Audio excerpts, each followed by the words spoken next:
Every year, the same story returns. A man in red watches from a distance. He sees what you do when no one else is there.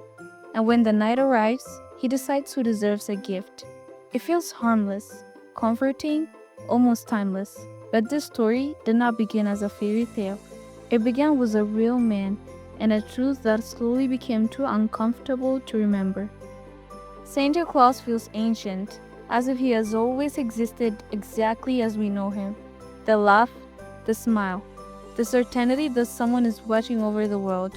Yet the Santa we recognize today is not the beginning of the story. He is the final version. A version shaped by centuries of fear, belief, culture, and control. To find the original Santa, we must go back to a time with no Christmas trees, no reindeer, and no magic. A time when generosity was dangerous and justice came with consequences. The Roman Empire of the 3rd century was not a world of celebration. It was a world of power and punishment. Faith was regulated, poverty was everywhere, and survival often depended on silence. In a coastal town called Patara, a boy named Nicholas was born into wealth, but wealth did not protect him from what he saw around him. Children without families, fathers crushed by debt, mothers making impossible choices to survive another day. This was not a world that rewarded kindness. It was a world that tested it. Nicholas did not give the way powerful men usually give. In this time, charity was public. It was loud. It was meant to be remembered. The wealthy gave so others would speak their names. But Nicholas understood something dangerous. He understood that generosity loses its meaning the moment it demands recognition. So he waited for the night. When the streets emptied and lamps dimmed, Nicholas walked alone through the city. No guards, no witnesses, only purpose.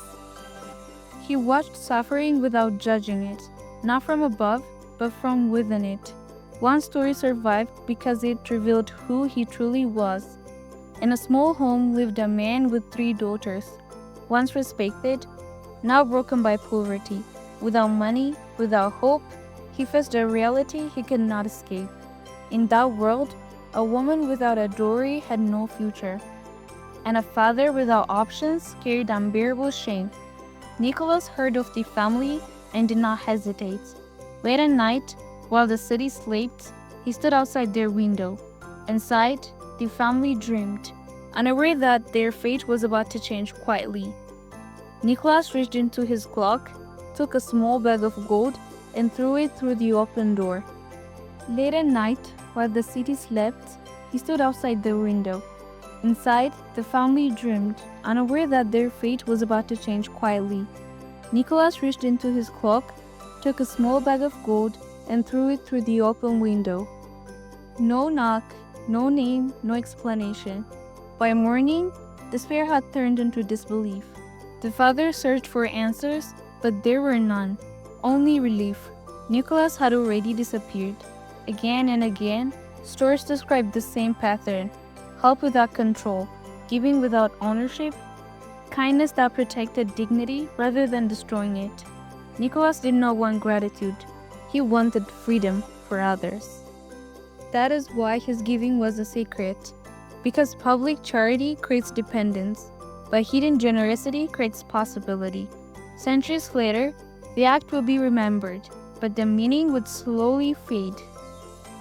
As Nicholas grew older, his reputation followed him. He became Bishop of Myra, a position of spiritual authority in a violent world. But Nicholas was not gentle in the way history prefers. He confronted corruption openly. He defended the innocent without fear. He refused to stay silent when power abused the weak. Legend says that at the Council of Nicaea, Nicholas struck a man who denied Christ's divinity. Whether literal or symbolic, the message survived. This was not a passive saint. This was a man who believed truth was worth defending, even at a cost. Nicholas died in the year 343, but days did not end his presence.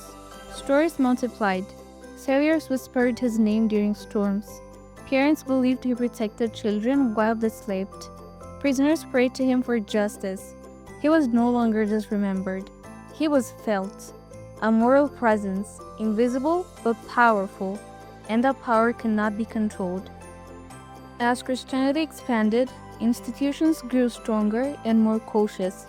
Nicholas would be loved, but he was unpredictable, a figure who challenged injustice, inspired people, but unsettled authority.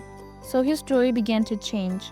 The confrontations softened, the anger faded, justice became kindness. Slowly, the man was turned into a symbol. History was not rewritten violently, it was rewritten gently. Across Europe, Nicholas changed shape. In some places, he arrived on horseback, in others, by sheep. Children left shoes by the door, hoping for gifts. What began as generosity became ritual. Ritual became tradition. Tradition became something easier to reshape.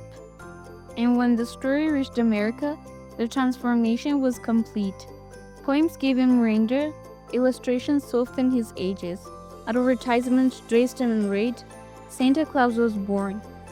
One idea survived the transformation, the idea of watching.